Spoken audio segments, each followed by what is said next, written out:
Do unto others as you would have them do to you. You've likely heard this phrase your whole life. It's the so-called golden rule, perhaps the most well-known teaching of Jesus and a maxim shared across the religions that were formed in the ancient world. It's also been passed down through the countless generations of parents who have sought to instill them in the hearts and habits of our children. Treat others as you expect them to treat you. It's a good thing to remember, especially in these days when the pandemic and its social isolation seems to have put us out of practice with bumping up against each other in all the ways that used to be so ordinary. As one person put it, we've become so thin-skinned as to almost be intolerant, easily triggered by the slightest slight. Kids in school fighting with kids they've known for years, adults in public unable to keep their composures over issues with the lowest stakes. The other day, someone came into the church shaking from the road rage he'd encountered while driving on the Diagonal. A clergy friend whose church is in conflict recently commented that congregations everywhere seem crankier these days. Brittle was actually the word she used, noting that these last 2 years have stretched some beyond their ability to be flexible and patient and to trust that everyone is doing the best they can under trying circumstances. I wouldn't speak about us the same way, but I do take her words as a cautionary tale, especially since the pandemic is only one trauma among several we have experienced recently as a community. I'm not sure we are even fully aware of how much all of it has affected us because some of us have been apart for so long. And as much as we have tried to stay connected, our prolonged physical distance has made it so much harder to see and to hear each other. I do see, however, that some of us are tired, worn out from facing one hard thing after another. So when Jesus says, "Do unto others as you would have them do to you," I want to pour that golden rule over every crack in our lives, over every relationship, so that we would remember to be gentle with one another, to believe in each other's good intentions, so that we can serve as a sanctuary for one another, a place to rest and recover, allowing God to put whatever pieces we discover are broken back together with love. And yet, I think this golden rule only begins to get at what Jesus has in mind for us, because I'm sure you've noticed he doesn't say here, "Love your friends." He doesn't even say, "Love your neighbor," which is the thing he repeats over and over again in the Gospels. Instead, he goes to the extreme. Love your enemies. He then goes on to describe what this kind of love looks like in practice. Do good to those who hate you. Bless those who curse you. Pray for those who abuse you. In response to those who strike or beg or steal from you, Jesus suggests we do something completely unexpected. Instead of turning away, he encourages followers to turn toward them. Offer them the other cheek, not just the one they slapped. Give them your shirt as well as your cloak. That thing they stole from you, tell them they can keep it. Summing it all up, Jesus says, love your enemies, do good, lend, expecting nothing in return. that last thought, expecting nothing in return, that's possibly the key that unlocks all the rest of what he is saying to us. As biblical commentators suggest, Jesus is urging his listeners to understand that love is not simply a quid pro quo, an exchange that goes something like this. If you're good to me, I'll do good to you. If I treat you well, I expect the same in return. If you repay me later, I'll give to you now.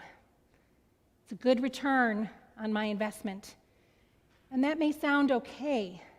It's what we might expect of each other. I'll be kind to you if you reciprocate and be kind to me. All of that sounds fair. But this idea of a fair exchange is what Jesus is challenging here in his sermon. Why? Because it reduces love to a commodity. Because it puts a limit on love, because it's simply too small. Of course you should love those who love you back, but anyone can do that. Really, what credit is it to you if we're only generous with those who are gracious to us? What credit is it to us if we slap back those who have slapped us? So don't, Jesus says. Refrain from meeting aggression with aggression. Give up on the idea of retaliating altogether. Instead, move in the opposite direction. Love more.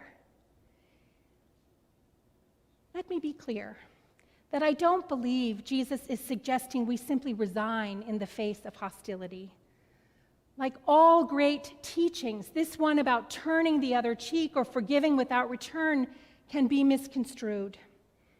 We know it has sometimes been disastrously misused to keep people from leaving abusive situations. But this understanding of what Jesus says is a distortion. It confuses love with acquiescence. True love always acts to end abuse, always, for the sake of the abused, of course, but also for the sake of the abuser, whose humanity is diminished and twisted by their own cruelty. Instead, what Jesus wants his listeners to hear is that it's possible to do things differently. Instead of responding to hostility with more hostility, we can be far more creative.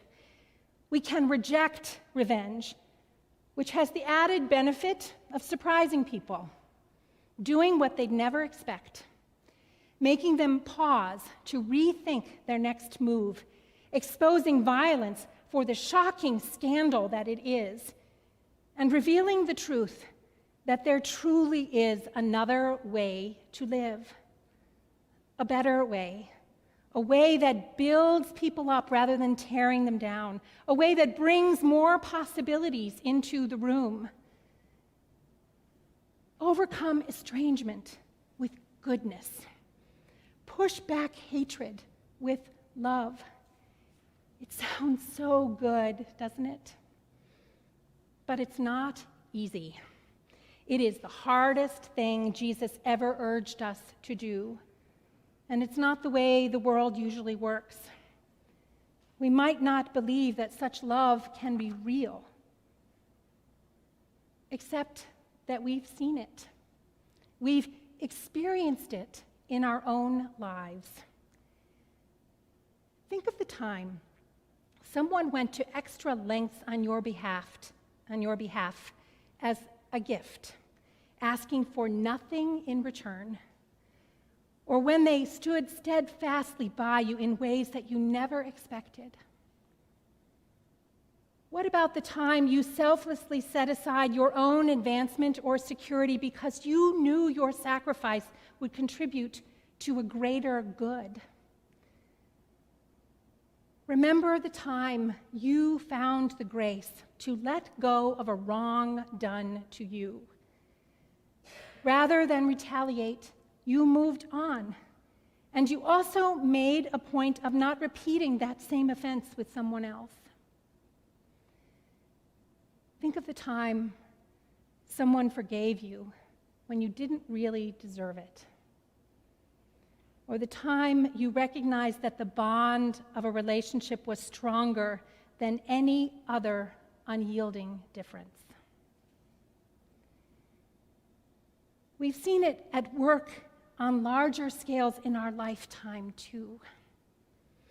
In the weeks following Archbishop Desmond Tutu's death, I've been reading again about what happened at the end of apartheid in South Africa.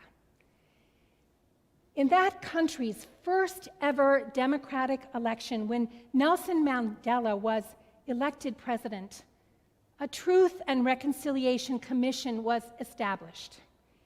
Its focus was to oversee a way for the country to move forward with healing and reconciliation, to uncover the truth about human rights violations, and give victims the opportunity to tell their stories publicly. Perpetrators were invited to confess the atrocities they committed. Those who came forward and told the truth were granted full amnesty from prosecution. There was also no expectation placed on offenders who came forward to go beyond confessing and to actually apologize, although many did. No one was interested in a false show of remorse. They were interested in hearing the truth and bringing all the terrible things that happened into the light so that people could lament the violence, mourn the deaths, attend to reparations rather than retribution, and begin to heal. By the time they were finished, the commission held more than 2,500 hearings, received 22,000 statements, published 7 massive volumes of testimony, and granted 1,500 amnesties for thousands of crimes committed during the apartheid years. For the truth tellers, there was no retaliation. There was nothing forced. There was freedom, forgiveness. It was the way of Jesus on a massive scale. President Nelson Mandela chose Archbishop Desmond Tutu, a church leader, not a political representative, to chair the commission. Tutu showed up in his bishop's robe for every proceeding.